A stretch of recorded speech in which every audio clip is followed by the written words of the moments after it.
7 Simple Habits to Improve Memory After Age 60. Hello and welcome, my dear friends. I'm truly grateful to have you here with me today on our journey toward better health, clearer thinking, and a more joyful life in our golden years. If you've ever walked into a room and forgotten why you were there, or struggled to recall a familiar name or a recent event, you're not alone.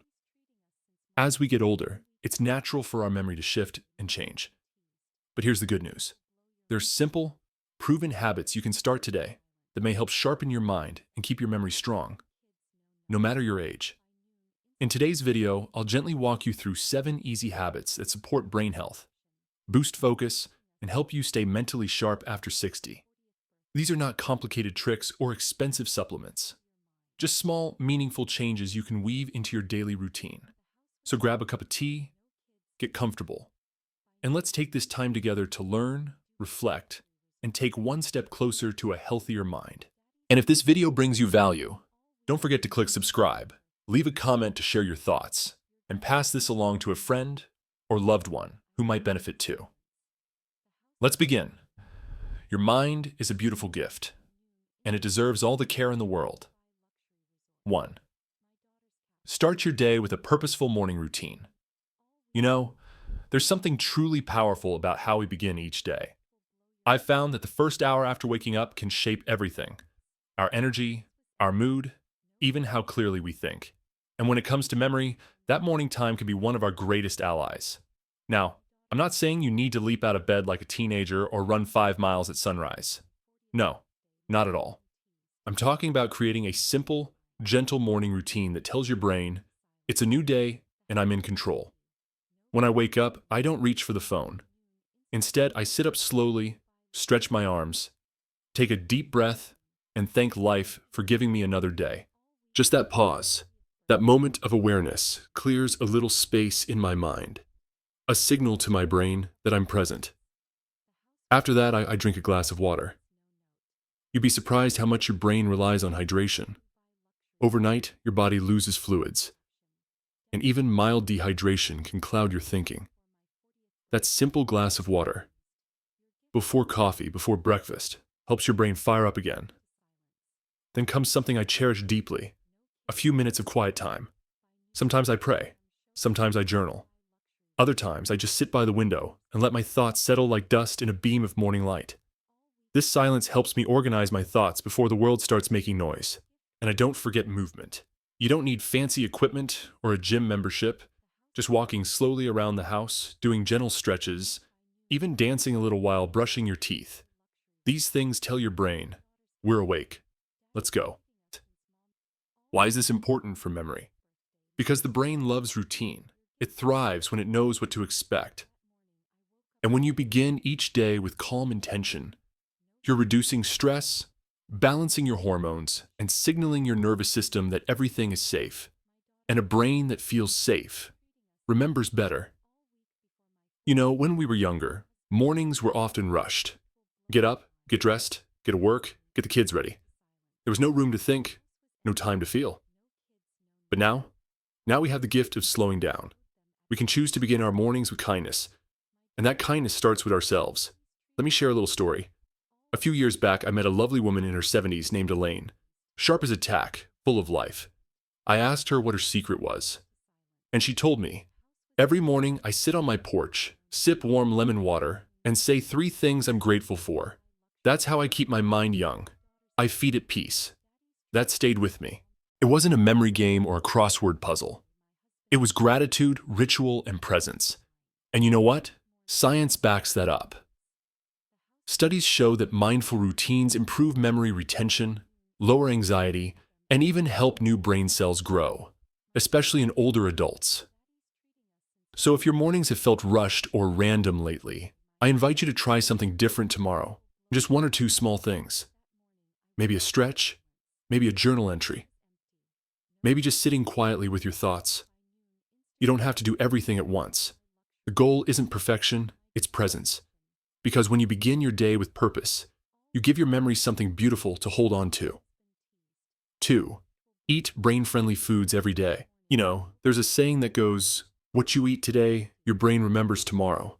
And I've found that to be truer than ever. especially as we grow older. The food we put on our plates doesn't just feed our bodies, it feeds our memories too. Now, I'm not here to give you a complicated diet plan or tell you to cut out every little thing you enjoy. No, I believe in balance, in nourishment, and in finding joy in eating, not fear. But I've also come to learn that there are certain foods that really do support the brain. And when you make them a part of your daily life, your mind begins to thank you. Let me tell you what I've learned over the years.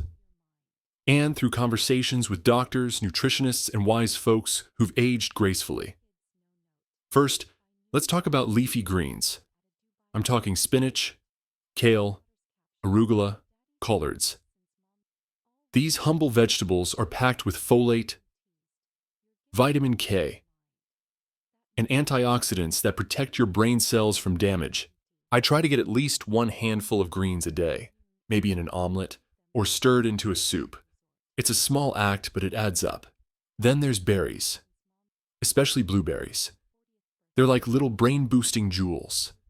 Rich in flavonoids and antioxidants, they help slow down age-related memory loss. I keep a small container in the fridge and snack on them in the afternoon when I feel that sluggish dip in energy. It's sweet, refreshing, and good for the brain. And don't forget fatty fish, like salmon, sardines, or mackerel. These are rich in omega-3 fatty acids, which are critical for brain function. They keep your neurons, those little messengers in your brain, flexible and strong. If you're not a fish lover, don't worry. Walnuts, chia seeds, and flax seeds are great plant-based options. Another quiet hero? Turmeric. The golden spice has powerful anti-inflammatory properties. I often sprinkle a little liqueur in my tea or soup. Just a pinch. It's gentle, warming, and over time, it may help protect memory by calming inflammation in the brain. And here's something that might surprise you. Dark chocolate. Yes, really. A small piece of high-quality dark chocolate, a few times a week, can improve blood flow to the brain and even support mood and focus. Of course, I don't mean sugary candy bars. Just pure, rich chocolate, enjoyed slowly like a little reward. Now, while adding good things in is important, I've also found it helpful to gently reduce the foods that cloud the mind. Things like processed sugars, deep-fried foods, and too much alcohol. They make the brain sluggish, and over time, they can contribute to forgetfulness. I'm not saying to cut them out completely. Just become aware of how they make you feel. Let me tell you about my friend Harold. He used to struggle with what he called brain fog. He'd forget where he put his keys, lose track of conversations. His doctor told him he wasn't sick, just eating in a way that didn't support his brain. So Harold made a few changes. He swapped white bread for whole grain, replaced soda with lemon water, and started having a salmon salad twice a week. Within months, he told me he felt clearer, like the fog had lifted. It wasn't magic, it was food. And that's the beauty of it. You don't have to make every change overnight. You just start, one habit, one bite, one better choice at a time. I like to remind myself, every meal is a message. It says to your brain, I care about you, I want you to be strong, I want you to remember. And when you treat eating not as a chore, but as a daily act of love, your memory responds in kind. So tonight, as you prepare your dinner or sip your evening tea, ask yourself, what does my brain need right now? A handful of berries, a slice of avocado, a warm bowl of vegetable soup. Whatever it is, choose it with care, because your brain is always listening, and it remembers everything you feed it. 3. Stay social, stay sharp. I've always believed that one of the greatest joys in life is connection. The warmth of a familiar voice, the comfort of a shared laugh, or just sitting in silence with someone who truly sees you. These things, my dear friend, are not just good for the heart. They're also deeply healing for the mind. You see, the brain isn't just a thinking machine. It's a social organ. And as we get older, staying mentally sharp is not only about puzzles and vitamins. It's also about people, about community, about not letting the days pass in quiet isolation. I know life changes. Maybe the kids have grown and moved away. Maybe old friends have gone their own paths. Maybe mobility has slowed or the phone doesn't ring as often. But that doesn't mean the need for connection disappears. In fact, it becomes even more vital.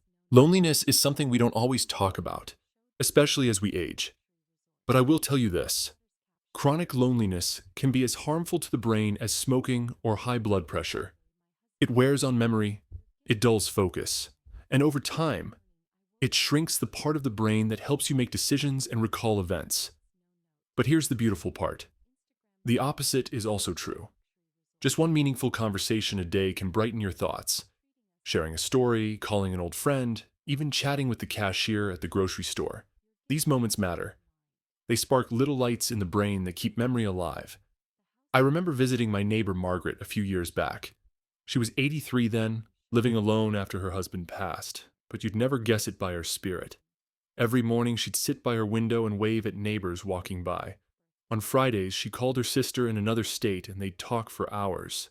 And on Sundays, she went to church. Not just for the sermon, but for the hugs, the handshakes, the laughter. When I asked her how she stayed so sharp, she smiled and said, "I talk to someone every day, even if it's just the birds or the mailman. I don't let my mind go quiet." There's such wisdom in that. Staying social doesn't mean being the life of the party. It means staying connected to life itself. So how can you build more connection into your days? Maybe start by reaching out to someone you haven't spoken to in a while.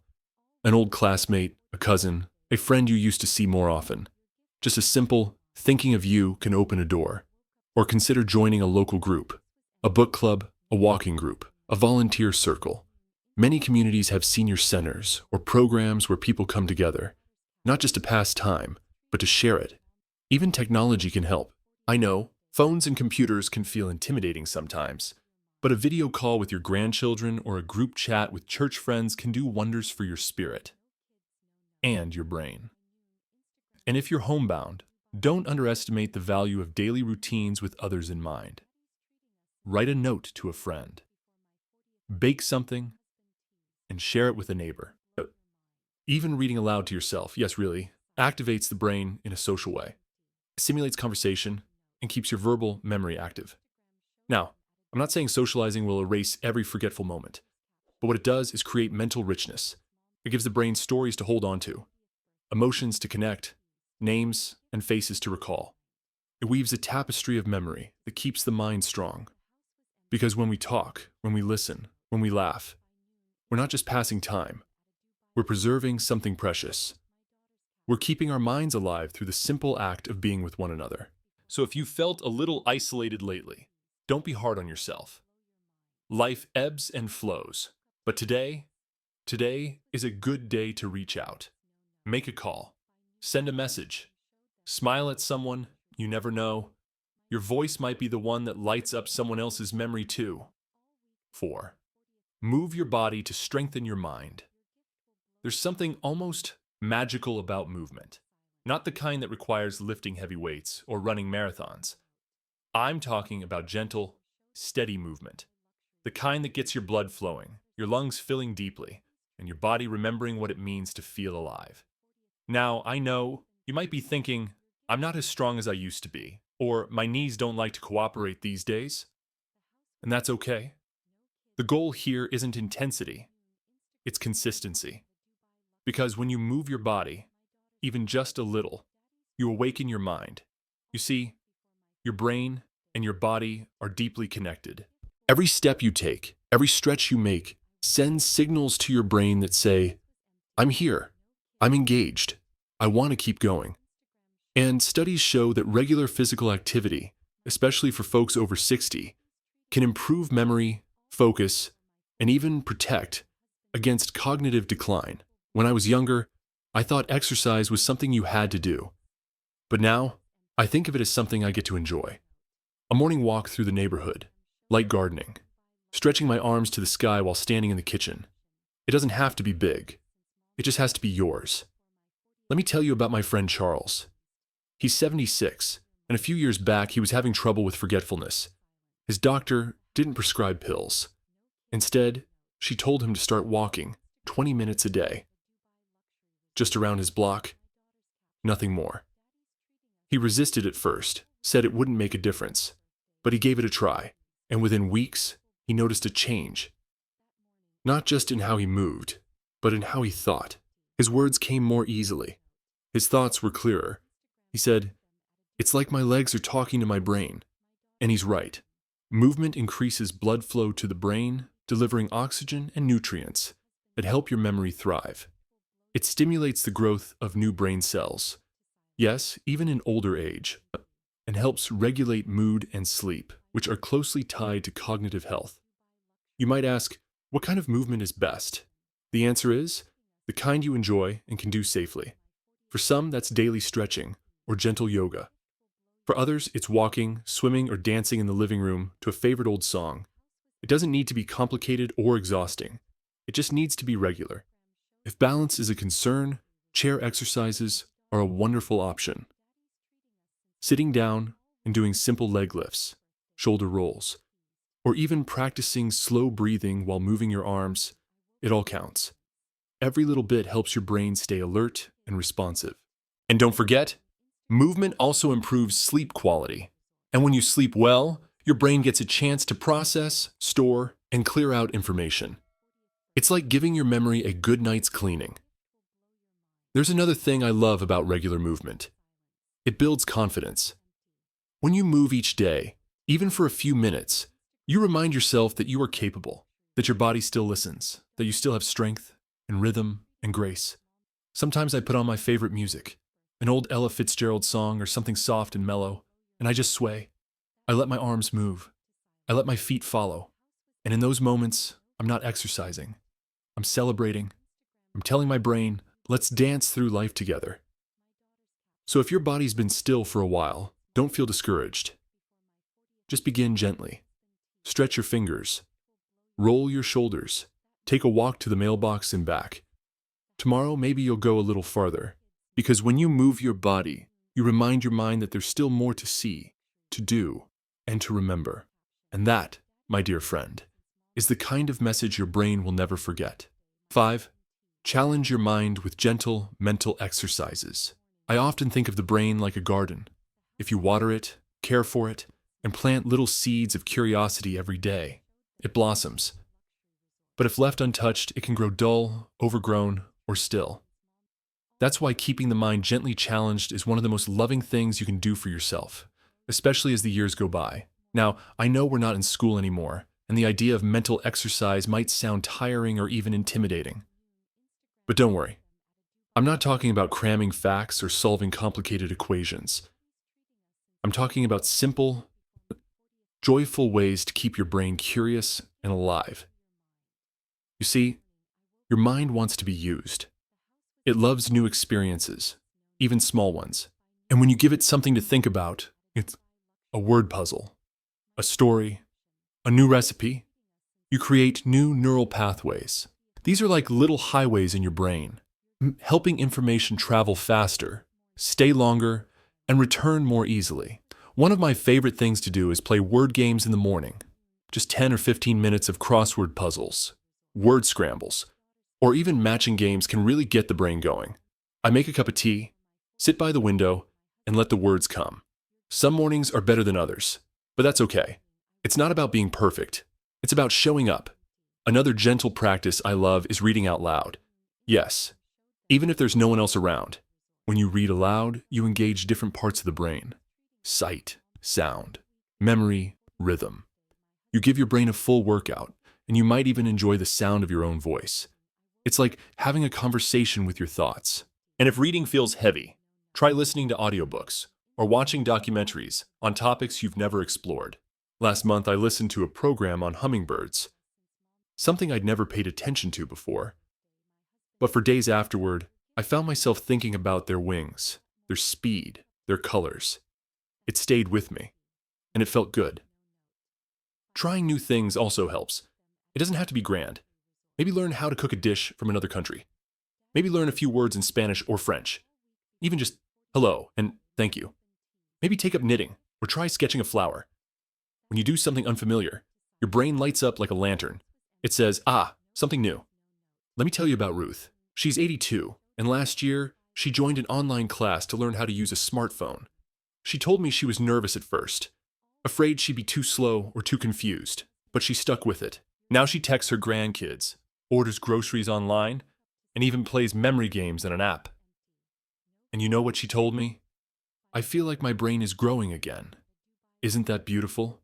You see, it's never too late to learn, never too late to stretch the mind, to explore new corners of thought, to play. Yes, play, because playfulness keeps the brain young. Laughing at a riddle, figuring out a jigsaw puzzle, even sharing stories with a friend. These are all ways to challenge the mind while feeding the soul. And here's something important. Rest is part of the process too. Don't push your brain like a machine. Gentle stimulation works best. Not stress or pressure. Give yourself breaks. Give yourself joy. Let learning be a pleasure, not a burden. I like to think of every mental activity as a little spark, a light. And every day you challenge your brain, even just a little. You add another spark. Over time, your mind becomes like a sky full of stars. Bright, alive, expansive. So today, ask yourself, what can I do to surprise my mind? Maybe try a new route on your walk. Maybe watch a film you wouldn't usually pick. Maybe pick up a pen and write about your childhood. Whatever it is, let it stretch you. Just enough to feel fresh. Because a curious mind is a sharp mind. And a sharp mind remembers not just facts, but feelings, people, places, and the beauty of being fully alive. 6. Prioritize quality sleep every night. Let me ask you something, my dear friend. When was the last time you woke up feeling truly rested? Not just got through the night, but actually felt like your body and your mind had been gently recharged? If you had to think hard about the answer, you're not alone. Sleep is one of the most overlooked yet most powerful habits for maintaining memory and brain health, especially as we age. It's not just a time to rest. It's when your brain cleans itself, organizes thoughts, and stores away important memories, like putting books neatly on a shelf. I used to think that if I just got 5 or 6 hours, I was doing okay. But as I learned more, I realized that quality sleep, not just quantity, is essential. When we're young, we can get away with a bit of restlessness. But after 60, our brains need deeper, more intentional rest to stay clear and focused. You see, during certain stages of sleep, especially deep sleep, the brain goes to work. It clears out waste, files away what we learned during the day, and resets for tomorrow. Without enough of that deep rest, memories don't settle. Thoughts get fuzzy. Words feel harder to find. And yet, so many of us struggle with sleep. Maybe it's aches and pains. Maybe it's waking up to use the restroom. Maybe it's worry, stress, or just the habit of being a light sleeper. That's why it helps to create a sleep routine. It's just a little ritual that tells your body and mind it's time to wind down. For me, it starts about an hour before bedtime. I turn off bright screens, lower the lights, and make myself a cup of warm chamomile tea. I avoid caffeine after the afternoon, and I try not to eat too late in the evening, because digestion can keep the body too busy to rest. I also write in a little notebook, nothing long, just a few lines about what went well that day, or what I'm thankful for. That quiet reflection helps my thoughts settle. It's like tucking my brain in for the night. If I'm feeling restless, I do gentle stretches, the kind you can do right by the bed. I breathe deeply, roll my shoulders, and let the tension melt out of my back. And then, when I finally lie down, I close my eyes and let go. Now, I'll be honest. Some nights are better than others. There are nights when sleep plays hard to get, but even then I stay gentle with myself. I don't stare at the clock. I don't scold myself for being awake. I just rest, breathe, and trust that my body knows what it's doing. And if you struggle with sleep, you're not alone. Many older adults do, but there are things that help. A consistent bedtime, a cool dark room, limiting naps to early in the day, and finding a calming bedtime activity. Soft music, a soothing voice on a sleep story, a gentle prayer. Let me tell you about my cousin John. He's 74 and used to wake up every 2 hours. He felt groggy all day, forgetting where he put things or what he meant to say. His doctor didn't push sleeping pills right away. Instead, they worked on his routine. John started turning off the TV earlier, using a sleep mask, and avoiding spicy food at night. Within weeks, his sleep improved, and so did his memory. You see, Memory isn't just built during the day, it's restored at night.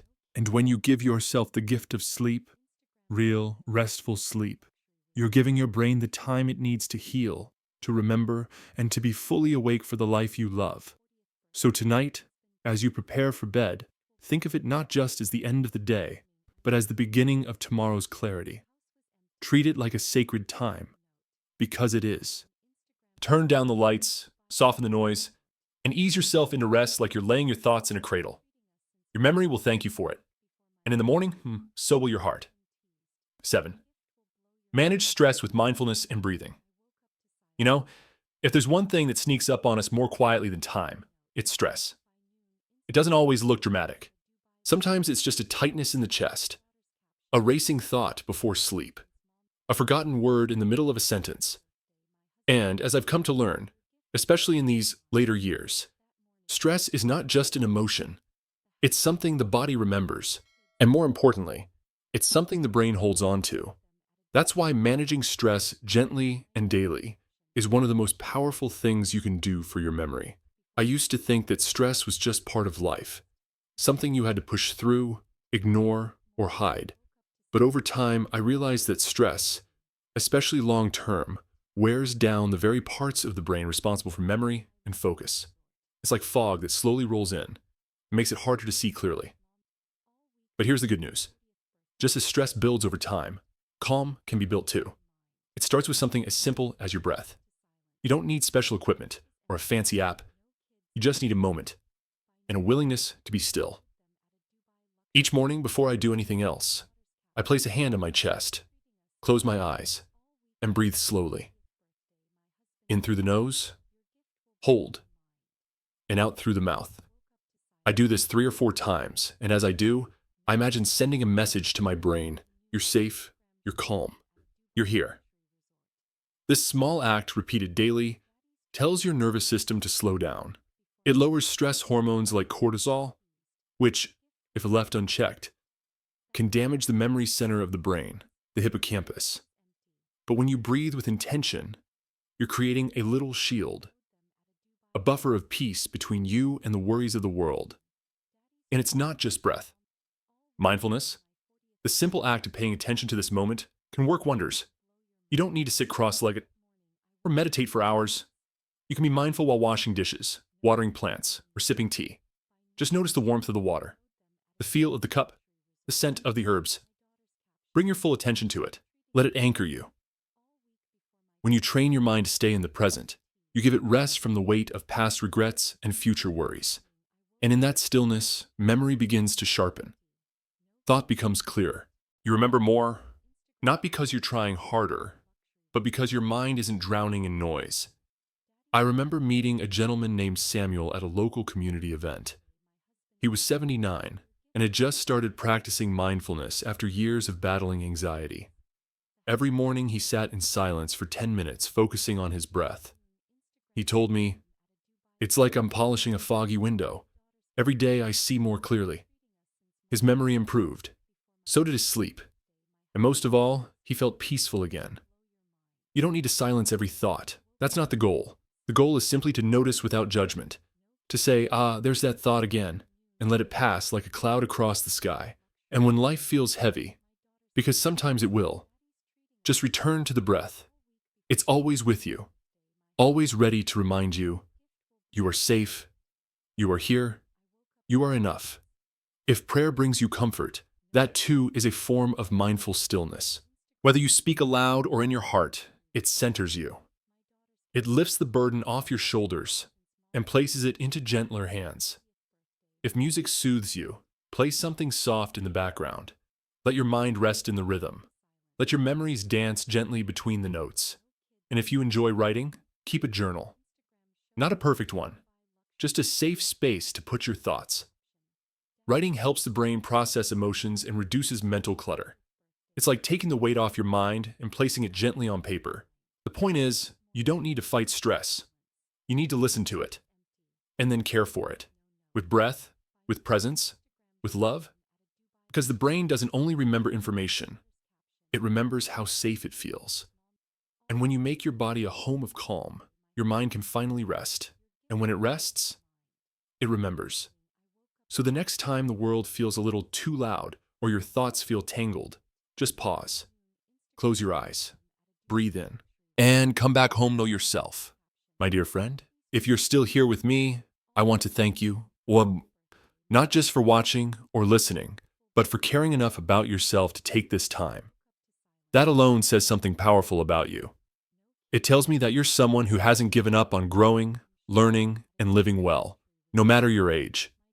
Over the past hour, we've walked through 7 simple, gentle habits that can help you protect and improve your memory.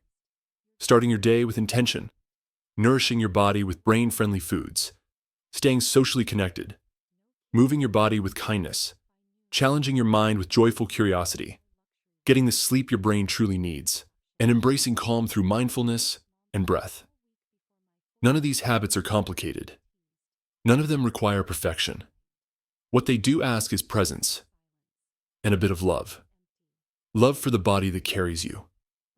Love for the mind that's still learning. Love for the life you're still creating, even now. You don't need to do all 7 perfectly. You don't need to change everything at once. Just choose one place to begin. Maybe tomorrow you take a short walk, or try a new recipe, or call someone you've been missing. That's enough. That's more than enough.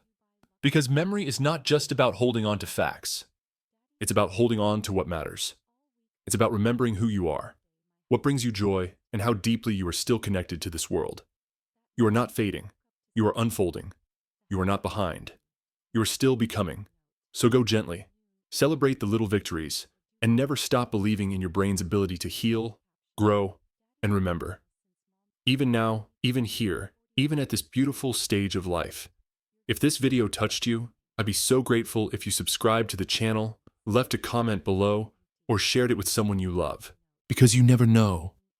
Your action today might be the spark that helps someone else begin their journey to a stronger, brighter mind. Until next time, take care of yourself. Breathe deeply, walk gently, and remember, your mind is a gift, and it deserves your love every single day.